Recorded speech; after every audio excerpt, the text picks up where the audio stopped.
Vitajte pri sledovaní prvej časti série Renovujte z Mercury, v ktorej sa dozviete, ako správne namontovať sprchový kút. Montáž sprchového kúta nie je náročná, ale vyžaduje presnosť, správne nástroje a dodržiavanie niekoľkých zásad. V dnešnom videu pôjde o štvorcový sprchový kút s vaničkou, ale montáž polkruhového kúta je veľmi podobná. Tu sú nástroje a materiály, ktoré budeme potrebovať. Vodováha, vrtačka s vrtákmi na obkladačky, hmoždinky a skrutky, sanitárny silikón, skrutkovač alebo ako skrutkovač, meter, kladivo, nôž, PTFE páska. Montáž sprchového kúta začíname s kontrolovaním súpravy a návodu. Najprv rozbalte sprchový kút a uistite sa, že všetky diely sú v súlade s návodom výrobcu.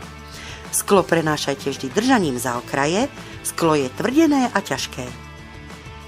Skontrolujte, či sklo nemá praskliny a či stenové lišty nie sú poškodené. Dôkladne si prečítajte návod, spôsob montáže sa môže líšiť v závislosti od modelu. Teraz prejdeme k príprave miesta na montáž. Povrch stien a vaničky musí byť čistý, suchý a rovný. V našom prípade je vanička už namontovaná, takže teraz prechádzame k montáži bočných líšt.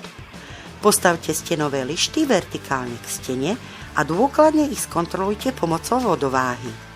Označte miesta na vrtanie otvorov cez montážne otvory.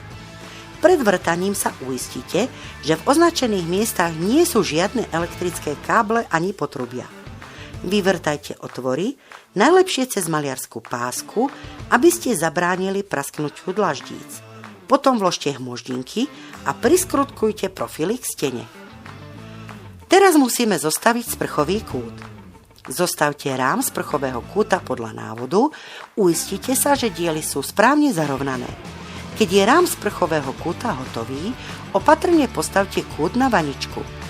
Zvyčajne sa najprv montujú sklá do stenových líšt a potom dvere. Ak je to potrebné, opatrne vložte sklo do lišty, upevnite ho a potom zasunte klinové tesnenia do líšt. Prebytočné tesnenie odrežte nožom. Prejdime k dverám sprchového kúta.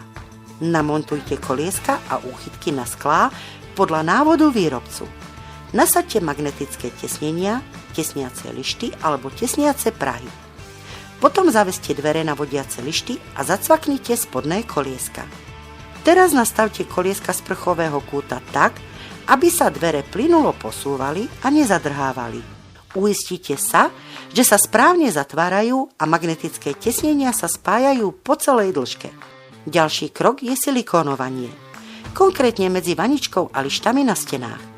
Najlepšie je vybrať silikón s prídavkom prostriedku proti plesniam, určený na použitie v kúpeľniach. Montáž je hotová. Po aplikácii silikónu nepoužívajte sprchový kút 24 hodín, aby tesnenia správne vytvrdli. Väčšinu produktov a nástrojov, ktoré sme použili, nájdete v popise videa.